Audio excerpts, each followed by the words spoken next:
लुधियाना के सुनील और उसकी बीवी रीटा एक अच्छे और संपन्न परिवार से ताल्लुक रखते थे। एक दिन रीटा की भाभी उसके घर आती है। रीटा, तुझे तो पता है तेरा भाई कुछ नहीं करता, ऊपर से 2 बच्चों की जिम्मेदारी, बेटी भी बड़ी हो गई है। तू तो बुआ है, कुछ मदद कर सकती है तो कर देना। कहाँ पैसे हैं भाभी, बस समझ लो किसी तरह हम लोग भी दिन काट रहे हैं। 2 ही तो कार है और मेरी बेटी भी बड़ी हो रही है।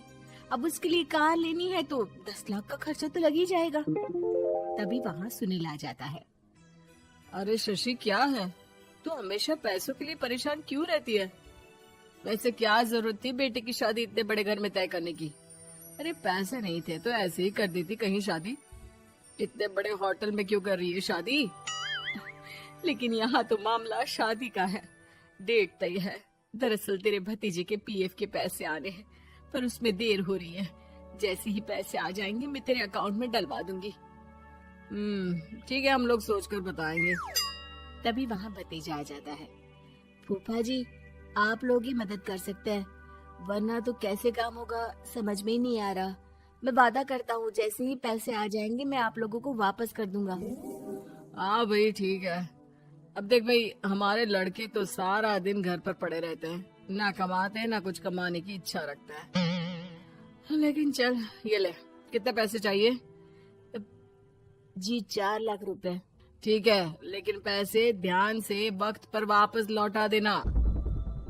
सुनील मुसीबत के वक्त बीवी के भतीजे की मदद तो कर देता है, लेकिन उन लोगों के जाने के बाद देख ले रीटा, तेरे मायके वालों ने मांगा तो दे दिया, वरना इन लोगों का मुझे कोई भरोसा नहीं है। अरे क्यों भरोसा नहीं है? इससे पहले तो कभी इन लोगों ने आपसे मदद भी नहीं ली। हाँ, ली तो नहीं, लेकिन पैसे की किल्लत ही रहती है ना इन लोगों के पास। अरे ठीक है ना, नहीं लौटा पाए तो भतीजे के ससुराल से निकाल देंगे। सुना है बड़े घर में शादी हो रही है। सुनील और रीटा पैसे तो दे देते हैं, लेकिन अगले रोज ही। हाँ भाई साले साहब, क्या हाल है? ठीक हूँ जीजा जी। क्या बात है, सालों बाद आपका फोन, जरूर कोई बात होगी, बताइए ना। अरे वो तेरी बड़ी भाभी आई थी, बेटी की शादी कर रही है ना, तो पैसे लेने के लिए मैंने दे दिए 4 लाख।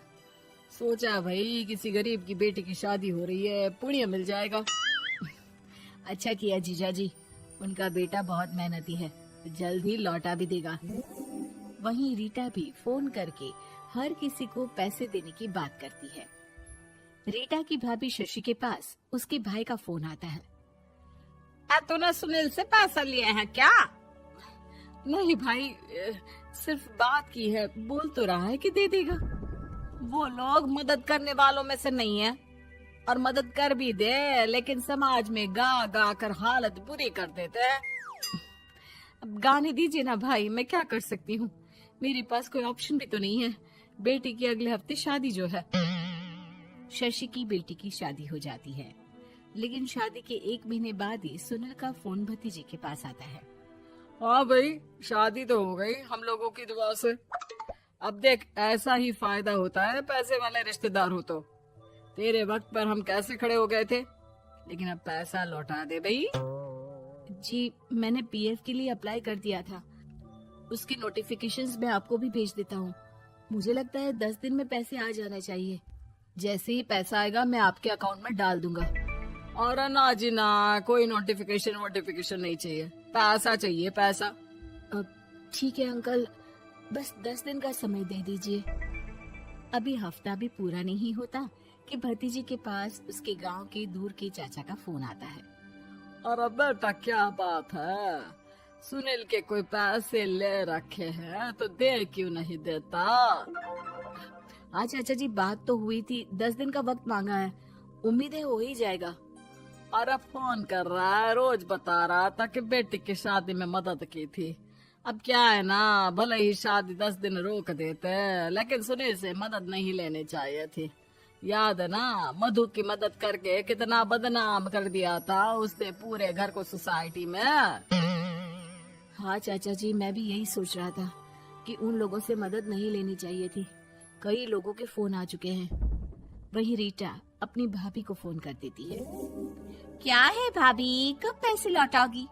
पता है ना ये कितना बोल रहे थे, तुम्हारे बोलने पर मैंने पैसे दिए हैं।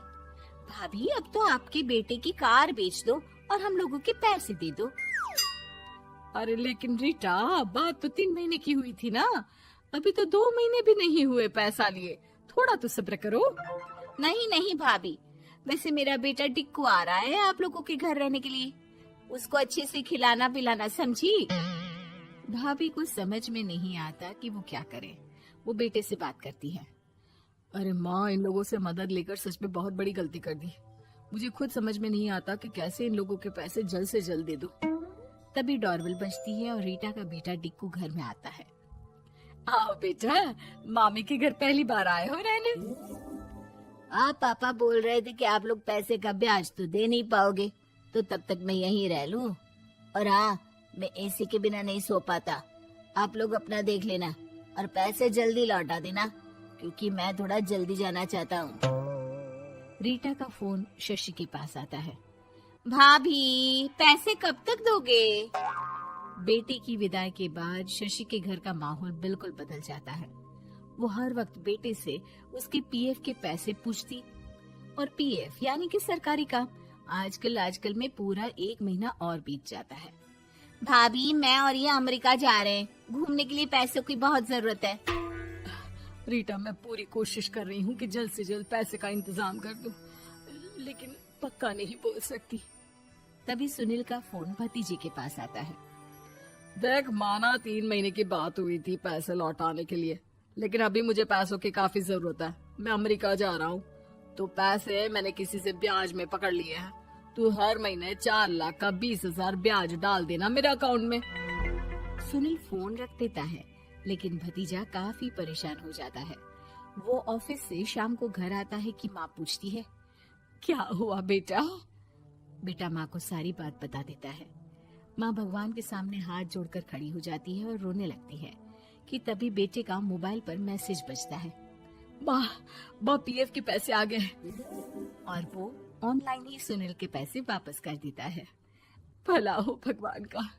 लेकिन आज एक बात तो समझ में आ गई, मदद हमेशा उन लोगों से लो जो मदद के बदले आपसे मदद में दी गई रकम ही वापस लें, ना कि समाज में आपकी इज्जत।